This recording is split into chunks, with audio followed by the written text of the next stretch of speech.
Hello, I am Kylie Brownfield. It's Sunday, day 11 of my 28-day vlogging challenge. Today I want to talk to you about emotion coaching with children to help them understand their emotions. This is an interesting one because we spend a lot of time helping children with things like toilet training and reading, tying their shoes, brushing their teeth, and all of those things are really obviously important. But there are benefits to having children really understand their emotions well. Some of the benefits for emotion coaching that we know from the research are the fact that kids that can understand their emotions really well we also find that they form stronger relationships with other children. They get sick less often, they perform better at school, and they can calm themselves down easier when they're upset. So even if you are the Dalai Lama Zen parent of the century, your child is still going to have meltdowns, it's still going to have tantrums. That's just how their brains are wired. But sometimes this stuff can actually help them tone down their emotions a bit easier. So I'm just going to talk through some of the principles behind emotion coaching, the 5 levels of emotion coaching, and then give you a few resources in case anyone's interested in looking into this further. So the principles behind it. Well, we really know it's really easy to recognize when a child is happy or excited, but sometimes tuning into a little one that's really anxious or angry or sad is more difficult to do, and it can take some practice. In saying that, there are some people that are just naturally really good at this stuff, and they're really intuitively good at speaking to children about their emotions, and I see that a lot. That's really beautiful to watch. So the principles of emotion coaching. Basically all emotions are okay, but not all behaviors are okay. So all the parents will know that not all behaviors are okay, but try and separate the two. So emotions are separate from behavior. Try to think, what's the emotion behind this behavior? What is my child trying to tell me? What message are they sending me? What does my child need from me right now? Also, when your child is in the middle of having a meltdown, like having a level 10 full-on tantrum, there is nothing that you're going to be able to do to rationalize them in that moment, because they won't be able to access that rational part of their brain. They'll be so flooded with emotion that nothing's going to calm them down, other than you helping them to tune in, helping them to calm themselves down. We call this co-regulation. So it's really different to time out that a lot of experts recommend. So help them to breathe. Don't send them to timeout. Don't send them to naughty corner or anything like that. I sort of follow the opposite school of thought, and that's the fact that it's much easier for parents to send a child to timeout or to the naughty corner or whatever. But it's actually much better for them to help them tune in, to help them calm down their emotions, and there's more learning that comes from that. It reminds me, I went for a job as an assistant psychologist at, it would have been about 10 or 12 years ago now, for a BBC show over in the UK, and it was a child psychology program about emotion regulation in children. It was called House of Tiny Tearaways, and I got down to the final couple of people in the interview series, and so I got to meet the head psychologist. I was all excited about that. And during the interview, we talked about the timeout procedure, and obviously I don't agree with it, and I let them know that I didn't agree with it, and it didn't go down too well.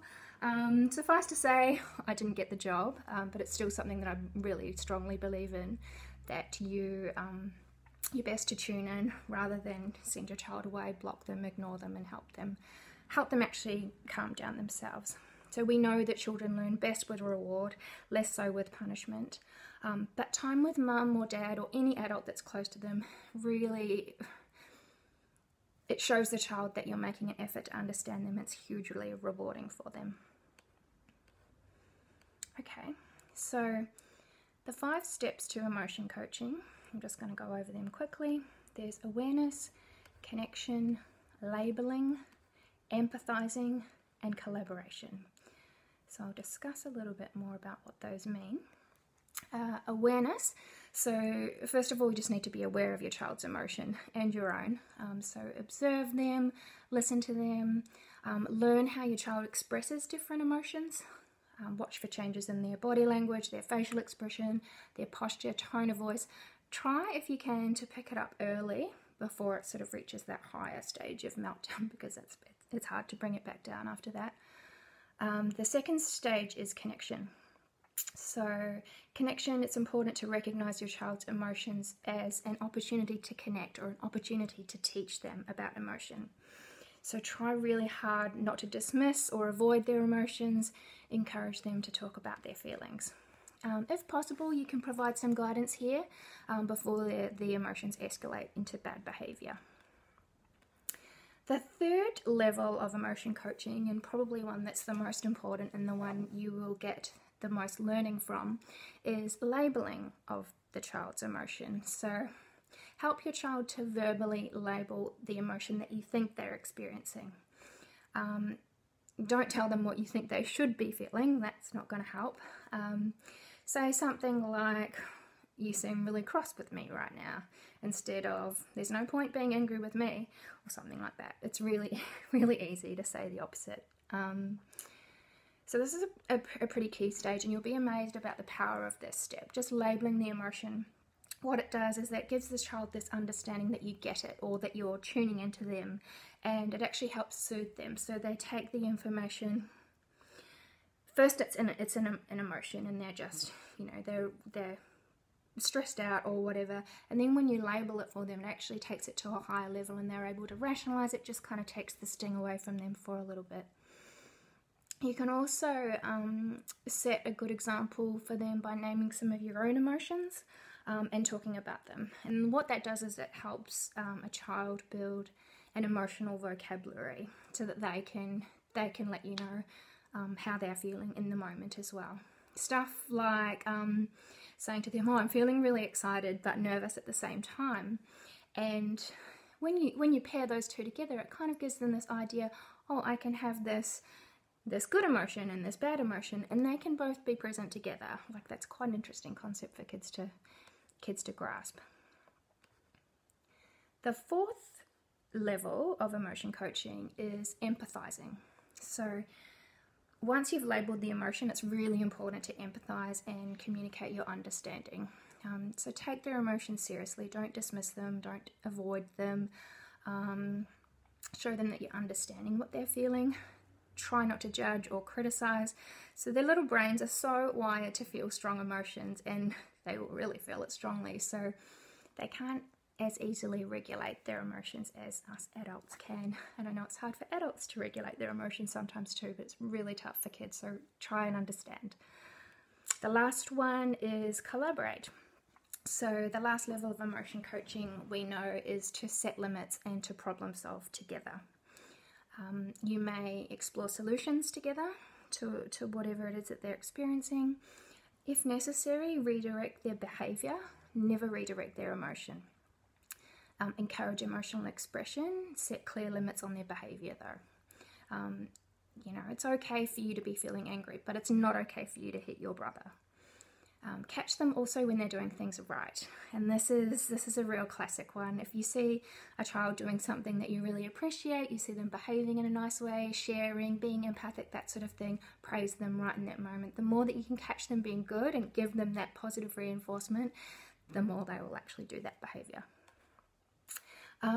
So lastly, I just wanted to go over a few resources for anyone that's interested in learning more about emotion coaching. There is a Facebook page run by a woman called Janet Lansbury, and it's excellent. She takes lots of examples from parents that write in talking about different problems that they're having, and she uses similar emotion coaching techniques to help people work through them. Janet's also got a really good podcast called Unruffled, and I'd recommend having a listen to that. So that's Janet Lansbury. The other one I wanted to recommend is this book here. It's called The Whole Brain Child by Dan Siegel. I've heard Dan speak a couple of times. This is a really good book. It's I've only just read it recently, but quite easy to read, good everyday examples. Yeah, worth getting that one anyway, if you're interested in this stuff. So again, if anyone's got any questions or comments, please let me know.